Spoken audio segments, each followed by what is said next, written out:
Boa noite. A paz do Senhor, amém? Amém. Glória a Deus. Queria que os irmãos abrissem a Bíblia em Mateus, capítulo 3.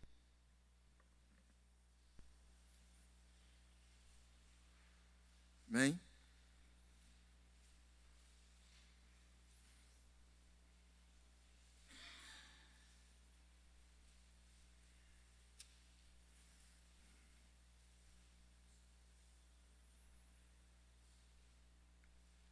Amém?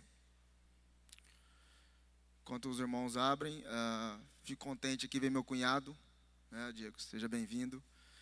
Quando eu vou ministrar, eu não falo na minha casa, e só falei hoje para os meus companheiros de guerra, do louvor, na batalha, mas eu vejo a ação do Espírito Santo trazer você aqui. Amém? Irmãos, essa noite eu quero compartilhar alguns elementos que a Bíblia nos ensina que um cristão regenerado e transformado pelo poder de Deus, ele passa. Ok? O batismo, o deserto, o sustento de Deus, que temos como base o pão, o templo e o monte. Amém? Eu quero falar em volta desses elementos muito forte em nossas vidas. E lógico, a presença do adversário, do diabo, querendo corromper toda a glória de Deus em nossas vidas, querendo nos manchar. Mas vamos ver Jesus como homem, fazendo o papel dele como exemplo para nós, de obediência, de resistência e de santidade. Amém? Mateus capítulo 3, versículo 14.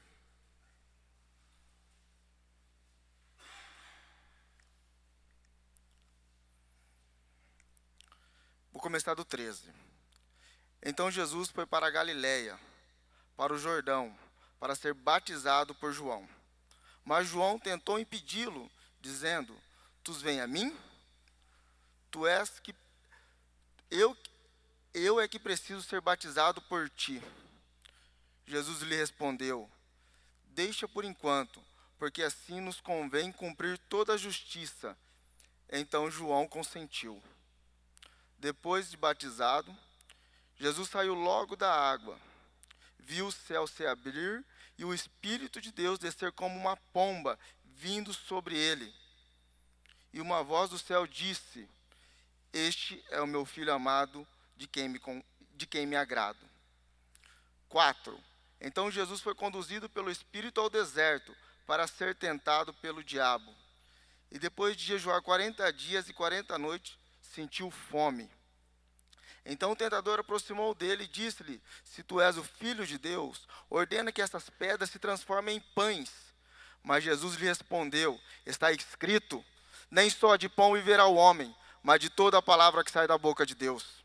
Então o diabo levou a cidade santa e colocou na parte mais alta do templo.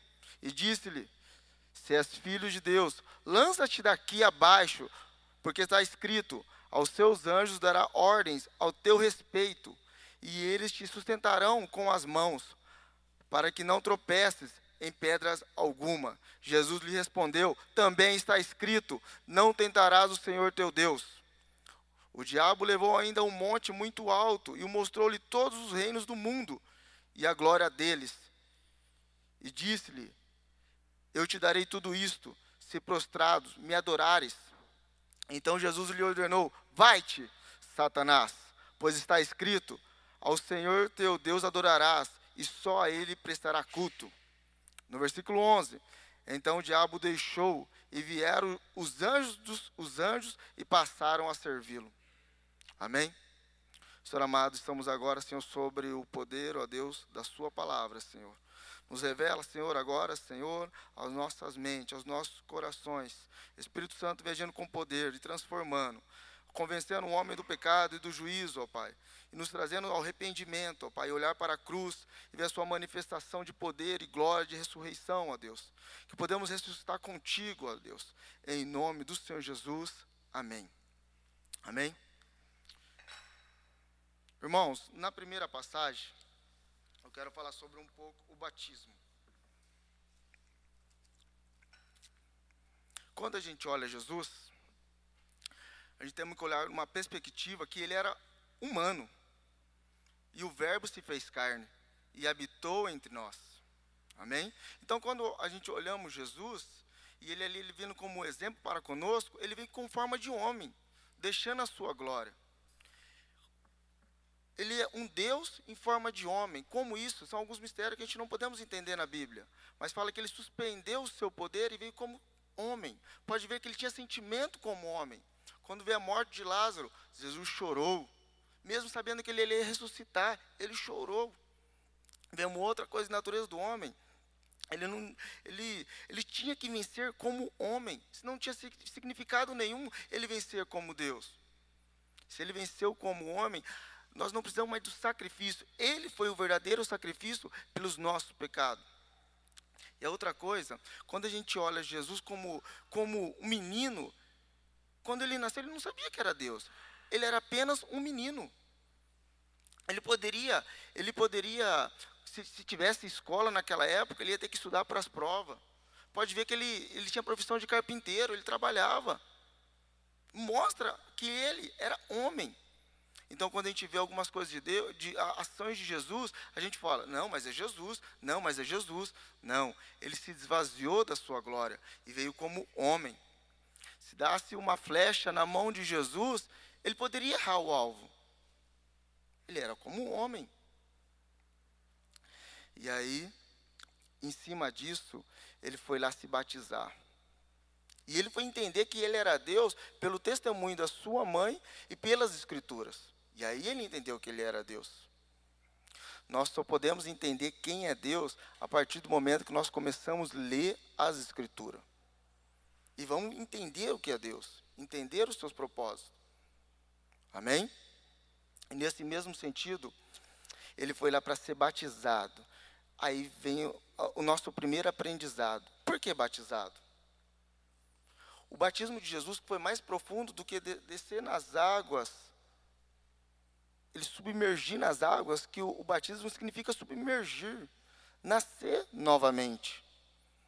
O batismo de Jesus mais profundo, que fala lá em Lucas capítulo 12, versículo 50, o batismo mais profundo dele foi a cruz.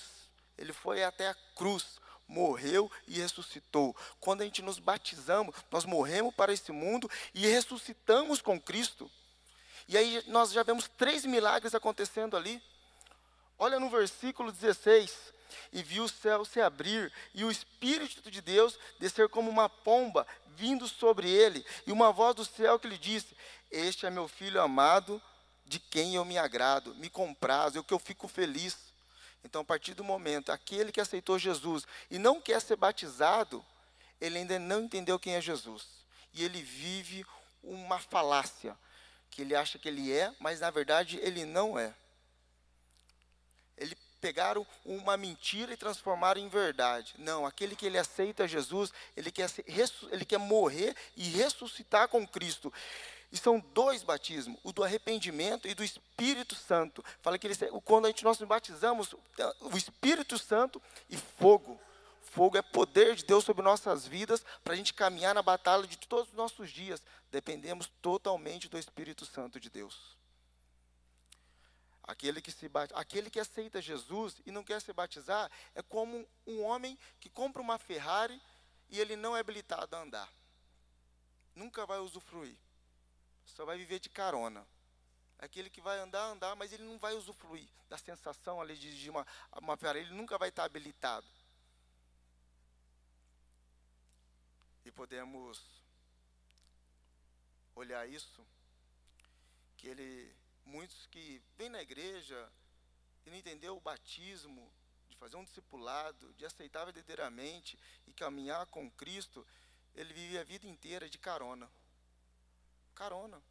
pelas orações, pela presença dos irmãos, pelo almoço, pela uma atividade da igreja, ele é abençoado automaticamente. Mas ele não tem experiência do Espírito Santo na vida dele.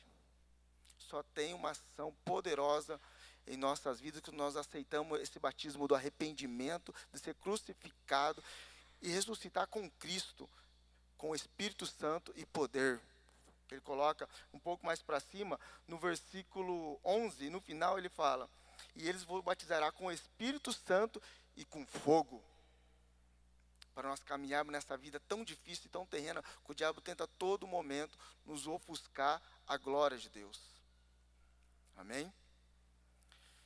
E nesse mesmo sentido, quando chegar o dia final, você não sabe qual que é o nosso dia, pode ser hoje, amanhã ou depois, ele não vai estar habilitado para entrar no reino de Deus, porque ele não ressuscitou com Cristo.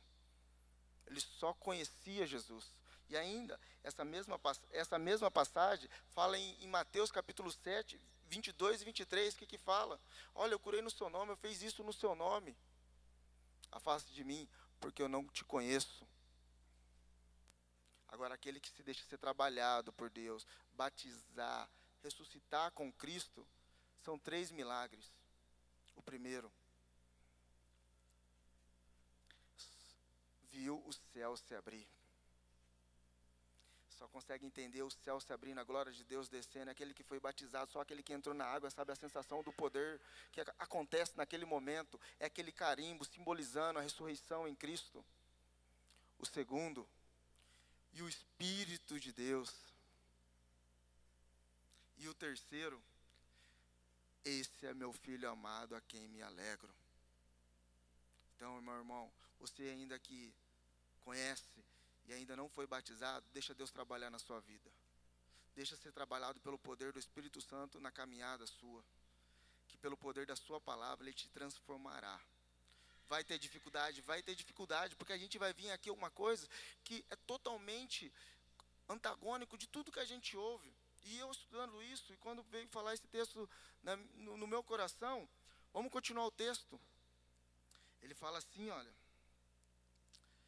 no versículo 1, em Gálatas também 3:26, fala que aquele que foi batizado, ele vai ser revestido de Jesus, fortalecido por Jesus.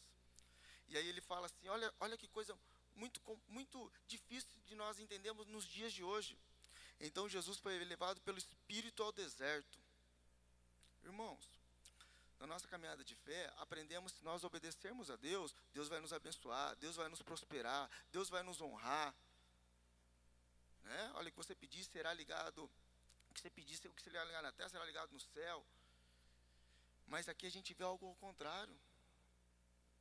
Jesus obedece a Deus, faz o seu papel como exemplo e fala que ele foi levado ao deserto.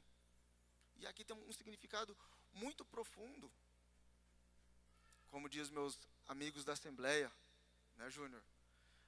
O deserto é escola, e é escola mesmo de Deus.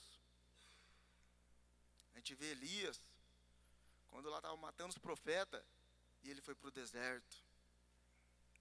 Nós vemos o próprio Moisés, 40 anos no deserto, e quando ele volta, ele vai tirar o povo do Egito, e ele volta para o deserto. E é onde que Deus trabalha. Paulo, quando ele se converte, ele fala que foi para o deserto da Arábia, se preparar para o deserto. E quantos de nós estamos fugindo do deserto? Quando o deserto chega, nós se distanciamos de Deus e queremos refúgio em outra sombra, em outras cavernas, a não ser de Deus. E nós não entendemos que é ali que Deus vai trabalhando em nossas vidas. E nesse mesmo sentido, eu gostei de uma colocação do Donald Craig. Ele fala assim, olha, é no deserto que mostra o que eu sou e o que eu não sou. É no deserto. No deserto mostra a identidade sua, se você é cristão ou se você não é cristão. Ali ele mostra o seu caráter. Ali ele mostra se você é um bom marido, uma boa esposa. Ali na dificuldade se mostra se você é um bom funcionário. É no deserto que mostra tudo isso. Na dificuldade dos filhos. É um deserto que mostra isso. E tem nosso amigo aqui, Heitor, né? Ele só sabe o valor de uma perda quem perdeu a mãe precocemente. Só sabe a perda de um filho quem perdeu um filho.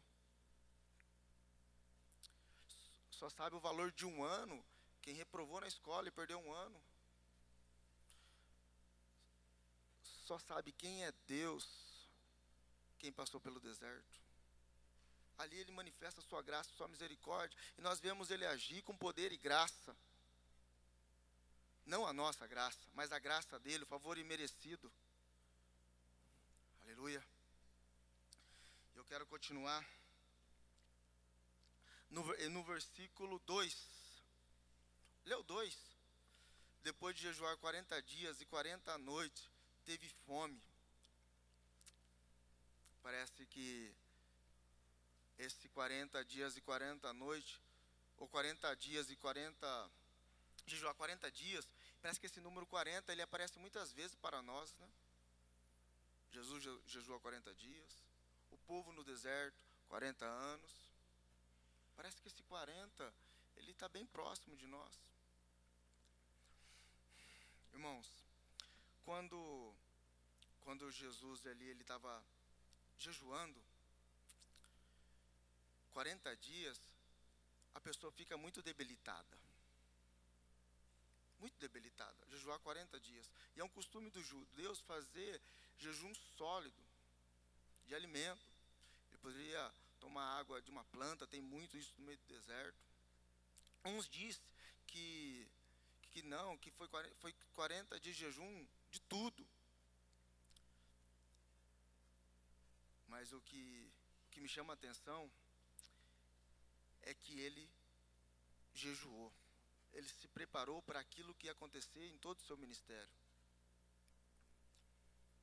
E aí no versículo, e nesse mesmo contexto, eu fiquei me pensando, será que um homem pode jejuar 40 dias?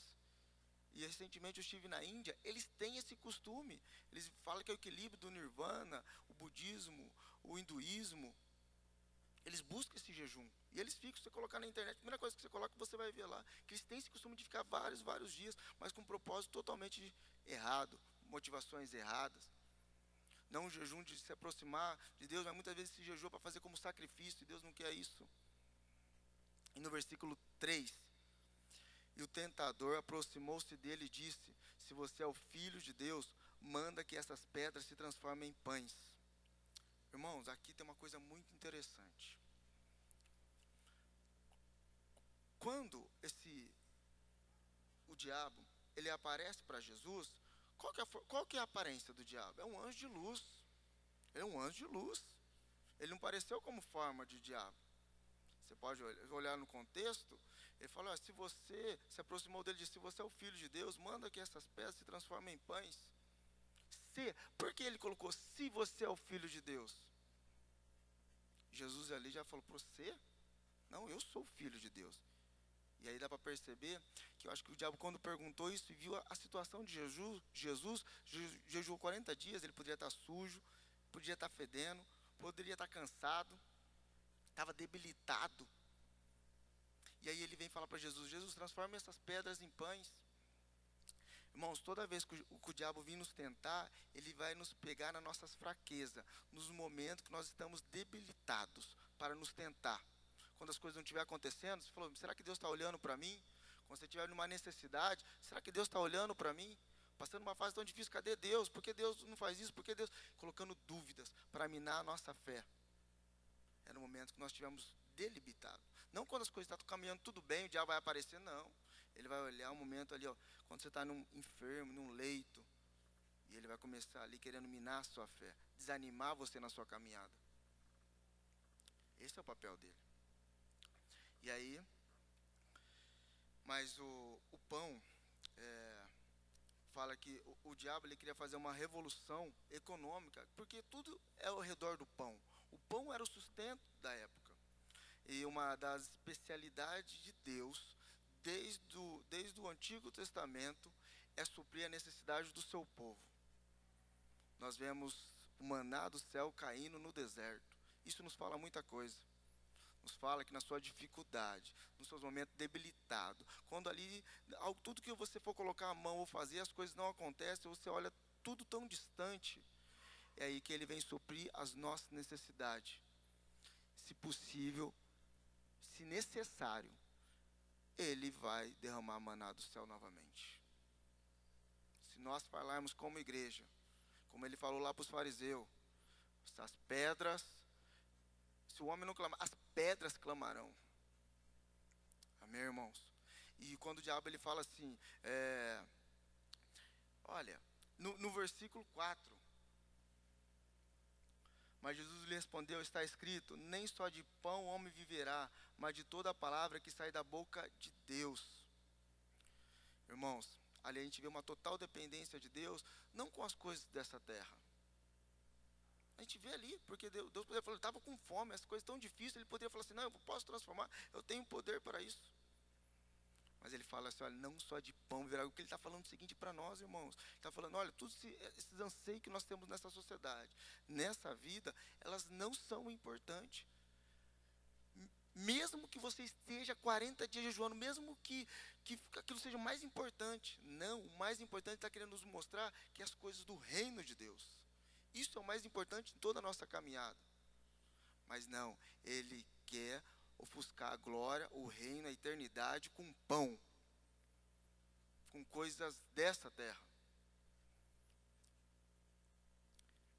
Qual era o problema de Jesus ter transformado aquela pedra em pão para quem pegou 5 pães e sustentou mais de 5.000 homens? Não era nenhum problema isso. Mas o papel, o diabo estava querendo tirar ali. E Jesus ainda ele fala assim, olha, eu sou o pão. E lá no caminho de Emaús, fala assim que eles entenderam que era Jesus, que já tinha ressuscitado, quando eles foram repartir o pão. Ah, meu irmão. Nós temos que entender que o nosso pão, que nossa total necessidade, o pão do céu, é o próprio Jesus. Fazer isso em memória de mim. Amém? Continuando, irmão. Oh, aleluia. Jesus no versículo 5.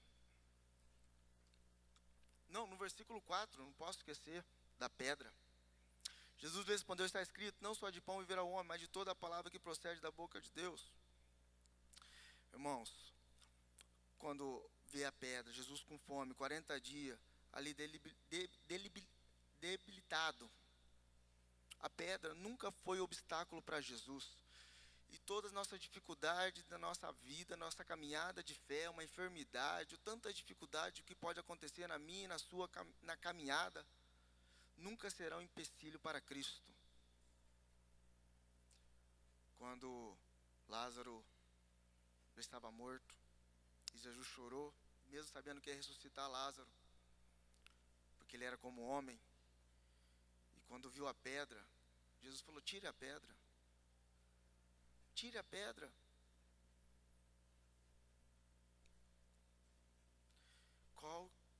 Que pedra que está na nossa caminhada, meu irmão? Que está impedindo o poder de Deus trabalhar sobre nossas vidas? A nossa arrogância? A nossa falta de leitura da palavra? Qual que é a pedra que tem atrapalhado a manifestação do poder de Jesus? Aleluia, Jesus. E no versículo 5.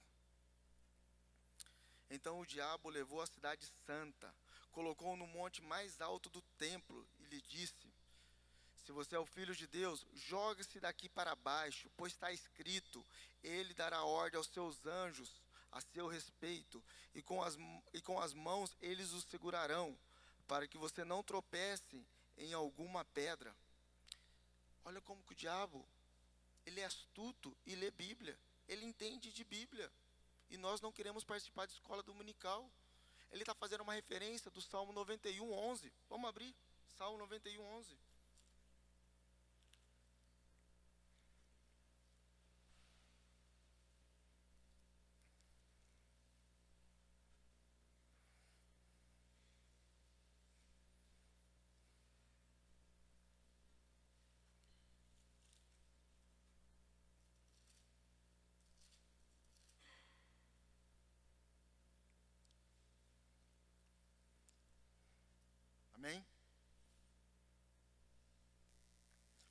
versículo 10: nenhum mal te sucederá, nem praga alguma chegará à tua tenda, porque ele dará ordem aos seus anjos a teu respeito, para que te protejam em todos os seus caminhos.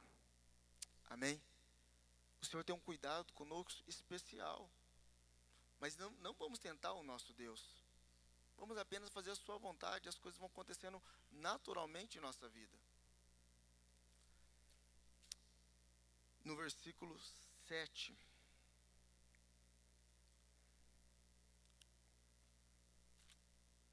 E eu quero continuar. No versículo 7, Jesus lhe respondeu, também está escrito, não põe à prova o Senhor, o seu Deus. Irmãos, olha o que o diabo queria fazer aqui. Ele levou Jesus no templo e colocou na parte mais alta do templo. Por que no templo? Isso aqui não é por acaso. Ele queria fazer zombaria da casa do Senhor. Porque o templo, ele tinha uma referência da manifestação do próprio Deus, um lugar de adoração ao Senhor. O templo tinha esse papel, rituais, a emoção judaica estava no templo. Todo o mistério de Deus acontecia no templo. Era o trono de sabedoria. Jerusalém era a cidade do templo. O templo, ele era fonte de perdão e de misericórdia. Ele era a própria presença de Deus. Era o templo. E o diabo, ele queria o quê? Ele queria tentar Deus com Jesus no templo. Olha a ousadia do inimigo. E fala que quando Jesus, ele morreu naquela cruz, o que aconteceu com o véu que estava no templo? Foi rasgado, irmão. Agora o templo é outro. O templo é o nosso coração, é a nossa vida. E ele fala, olha, eu destruirei e em 3 dias eu reconstruirei ele. Ele está falando da sua morte e da sua ressurreição para nos dar vida e vida eterna. Agora o templo está na onde? Está aqui, olha. Todos nós somos o templo do Senhor. E temos que deixar o Senhor trabalhar nesse templo do nosso coração, de nossa vida, de nossa caminhada, de nossa mente. E o diabo, ele quer ofuscar isso a todo custo e a todo momento. E a todo custo e a todo momento. Mas o Senhor, ele está ali, ó, mostrando, olha, eu ressuscitei. Eu estou no meio de vós, vocês não estão só. Eis que deixo o Consolador, o Espírito Santo, para revestir o nosso templo, que é o nosso coração. Pelo Espírito Santo de Deus. Olha, o Espírito Santo de Deus, ele é tão importante no templo, que é o nosso coração, que é a nossa caminhada. Temos que valorizar isso e temos que ter a atitude digna de ação do Espírito Santo, porque tudo que fizemos para o reino de Deus, que fazemos para a sua casa, para o corpo, se não tiver manifestação do Espírito e do poder de Deus em nossas vidas, é apenas habilidade e talentos. Não tem sentido nenhum. E é através dos dons, que é um serviço para a igreja, que nós, como nós batizamos, entregamos ao Senhor. E esse Espírito vem em nós, poder e graça, é para fortalecer tanto nós como o corpo de Cristo. Se a equipe de louvor tocar aqui apenas usando suas habilidades, é uma apresentação musical. Se um professor da maior gabarito, que estudou muitas coisas, estudou a Bíblia toda, mas não tiver a ação do Espírito Santo dentro do seu coração, ele como templo do Senhor, são apenas palavras.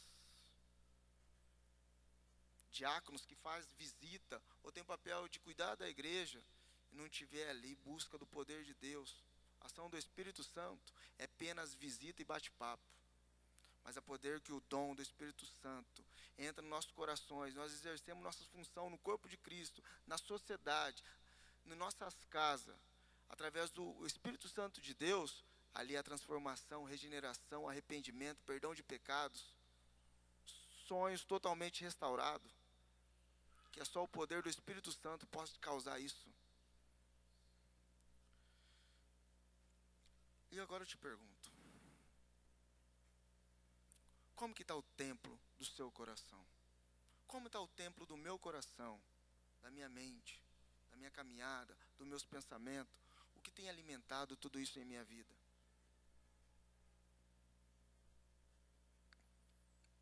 E o diabo vai nos levar a templos, a picos fartura de tempos para nos tentar. No versículo 8. Aleluia, Jesus. Depois, o diabo levou a um monte muito alto e mostrou-lhe todos os reinos do mundo e o seu resplendor. Irmãos, o que o monte nos revela? Por que ele falou no monte? Por que o monte? Por quê? Depois o diabo levou a um monte muito alto e mostrou-lhe todos os reinos do mundo e seu esplendor. E aí no versículo 9, ele disse: tudo isso lhe darei, se você se prostrar e me adorar. Eu gosto da versão, da colocação de Lucas. Vamos abrir lá em Lucas, capítulo 4.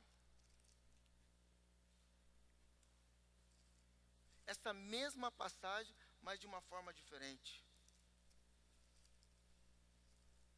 Capítulo 4, versículo 5. Então o diabo, amém? No versículo 5. Lucas capítulo 4, versículo 5. Então o diabo, levando a um lugar elevado, mostrou-lhe num relance todos os reinos do mundo. E disse-lhe: eu te darei toda a autoridade e glória destes reinos, porque me foram entregues e eu os dou a quem eu quiser. E se me adorares, tudo será teu. E Jesus lhe respondeu: está escrito: ao Senhor teu Deus adorarás e só a Ele cultuarás. Irmãos, quando o diabo vem nos apresentar as coisas dessa terra, que tem movido e lotado igreja pelas coisas dessa terra, nós vemos ali uma fraqueza espiritual muito grande. Por quê? O que nos mostra esse texto? Que quando a igreja... Eu gostei dessa colocação, do pastor que teve agora na conferência missional, que teve no Bela Vista, e essa colocação que ele colocou me marcou muito. Ele falou assim, que quando a igreja ela perde a motivação do alto, de Deus, a motivação dela nessa terra são as coisas dessa terra. É a única motivação que ele tem, apresentar as coisas dessa terra. Uma vida boa, uma vida confortável, glória. E as coisas dessa terra são motivadas por coisas dessa terra. As pessoas que não entendem a ação do Espírito Santo e o direcionamento do próprio Deus, elas vão se deixar ser trocadas. E motivada pelos dogmas da igreja, vai virar um religioso. Ele não entendeu ainda a manifestação do poder de Deus, e ele não vai entender que Jesus trocou tudo isso para obedecer o próprio Deus. E no monte é onde que Deus revela muitas coisas, e as maiores manifestações de Deus foi nos montes. Onde que foi escrito os 10 mandamentos? No monte. E o diabo ele é tão astuto, ele levou Jesus na onde? No monte. E aí ele fala, e a gente vê que no monte, quando Jesus ele sai ali da multiplicação dos pães, e aí ele vai, e os discípulos pegam o barco para atravessar do outro lado, e fala assim que ele foi para o monte, ser renovado e ser transformado. Ele foi para o monte, e aí quando ele vê que os seus discípulos estão em apuro, ele entende que as ventanias, como fala lá em Mateus capítulo 6, que a ventania, e ele foi de encontro com seus discípulos para acalmar a tempestade. Ele estava se renovando no monte. O que o monte nos mostra, irmão? Nos mostra total presença de Deus e manifestação da sua graça. Mas fala, Daniel, não tem mais monte hoje, não tem mesmo. O monte hoje é você no seu quarto, é suas atitudes entre você e Deus, você se renovando, sendo transformado por Deus. Irmão, o monte que fala que veio uma nuvem, quando no monte da transfiguração, e foi no monte que ele convidou Pedro, Tiago e João, e estava no monte, acontecendo que ele viu resplandecer a glória de Jesus, estava tão maravilhosa, o resplendor de Jesus estava tão forte, que eles tiveram medo. Em Êxodo, quando Moisés subiu e Moisés desceu, falou, olha, Deus falou comigo, isso. Fala que quando eles viram a glória de Moisés, eles teve medo. Muitos de nós temos medo da glória de Deus, por isso nós não nos dedicamos. Que nós sabemos que nós não somos honrados para tal propósito. Só vai conseguir enxergar a glória de Deus, a manifestação do seu poder, aqueles que se deixam ser trabalhado por Deus. E Moisés, que ele fala isso, fala assim, ó, deixa eu ver a tua face. Fala, não, Moisés, você não é capacitado para isso, mas eu vou deixar você ver a minha bondade. Irmãos, quando nós nos colocamos na presença do Senhor, nós vamos entender a sua bondade. E a sua misericórdia são a causa de nós não sermos consumidos. É porque a misericórdia do Senhor está sobre nós. Nós estamos tão distantes. E em João fala assim que quando estava no monte da transfiguração, fala que eles dormiram. Quantos de nós nos cansamos, nos desanimamos, porque o monte, a presença do Senhor não é para qualquer um. Não, é na graça, mas não é de graça. Tem uma vida de renúncia, uma vida de propósito, para nós entendermos e olhar a glória de Deus. E é no monte onde que Ele se revela, e Ele traz a sua própria revelação do próprio Deus para conosco, através da sua Bíblia. Podemos entender que a montanha, ela significa o poder de Deus, plenamente o poder de Deus. E o diabo, ele queria fazer o quê? Ele queria ofuscar todo esse propósito de Deus, através do próprio Jesus. E aí, no versículo 9, e disse-lhe, tudo isso lhe darei, e você se prostrará e me adorar. No versículo 10, Jesus lhe disse, irmãos, nós estamos batalhando, estamos buscando uma caminhada com Cristo, uma caminhada que possa agradar ao nosso próprio Deus, que nós podemos ler, aprender, nos desenvolvermos na fé. O Senhor vai nos abençoar, mas vai ter momento da nossa caminhada, vamos ter que ter o discernimento, que é o próprio Satanás querendo tirar a glória de Deus em nós. E o Senhor nos deixa uma lição muito clara aqui. Retire-se, Satanás. Vamos ter que declarar isso em nossa caminhada. Retire-se, Satanás, da ação maligna sobre meus filhos, sobre a minha família, sobre minhas tristezas, sobre um problema de saúde, um desemprego, uma preocupação. Retire-se, Satanás. Porque tem coisas que são coisas cotidianas da vida, mas tem coisas que são manifestações claras do próprio adversário sobre a vida nossa família, quem tem filho, da própria igreja. E nós, como igreja, temos que repreender. Retire-se, Satanás. Irmãos, depois de tudo isso, ele fala, está escrito, adore o Senhor, o seu Deus, e só a Ele preste culto. Amém? E no final de tudo isso, irmãos, sabe o que vai acontecer? Lê o versículo 11. Olha aí o versículo 11.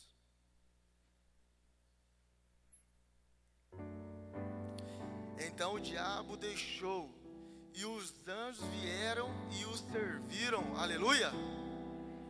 Na nossa caminhada de fé, o Senhor vai nos servir e vai nos fortalecer, porque está escrito, adorará apenas ao Senhor.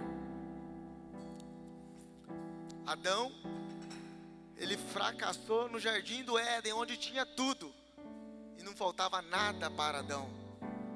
E Jesus venceu no deserto, onde não tinha nada, e ele venceu pelo poder da palavra do Senhor. Isaac prosperou no deserto, prosperou demais Isaac no deserto. E depois viu que Abraão tinha morrido, eles foram lá e tamparam os poços que Abraão tinha feito para não ter água para o povo de Isaac. E fala que onde que eles abriam, ali saía água. Herodes, Saul, no palácio, fracassaram. E na escassez o Senhor nos faz prosperar na sua glória. O que Pedro fala, irmãos? Olha, o pão nunca deu ótimos discípulos. Por que ele fala? Olha, esse povo está vindo até mim por causa do pão. Aí Pedro chega em Jesus e fala: Senhor, o Senhor está pegando muito pesado, o povo está indo embora. E Jesus ele fala: esse povo está vindo para comer por causa de pão. E aí ele fala: Pedro, pode ir embora também. Mas Pedro não estava mais lá pelo pão, mas estava lá pelo pão vivo, que era o próprio Cristo. Que nós podemos estar na nossa caminhada de fé, buscando ao Senhor pelo pão vivo. O verbo que se fez carne e habitou entre nós, com poder e glória. Aleluia. Feche seus olhos agora, em nome do Senhor Jesus.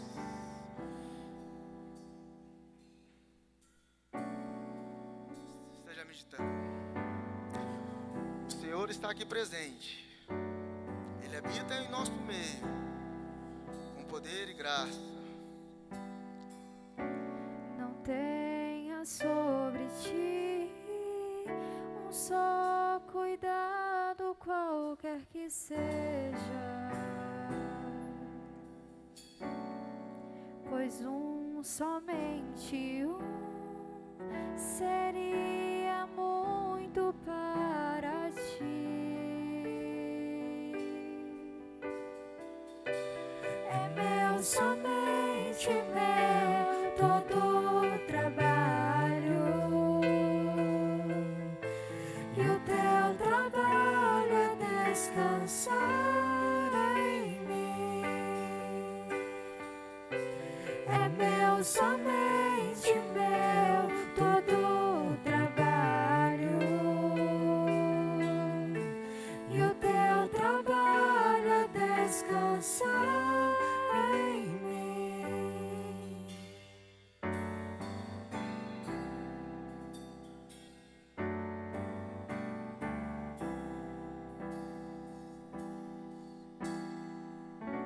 Não temas quando enfim Cremos na sua palavra, tiveres que tomar decisão.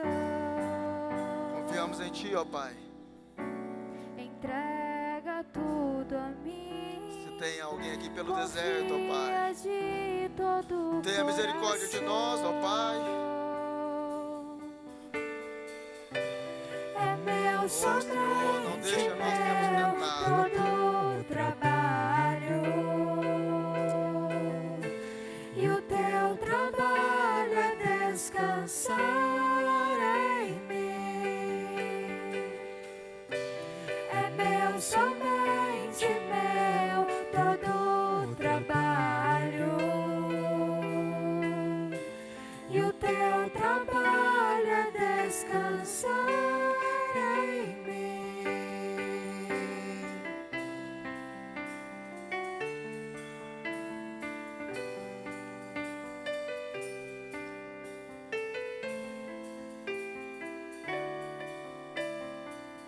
Vamos ficar em pé, amém? Vamos cantar junto, amém? É meu, somente meu, Aleluia. todo trabalho,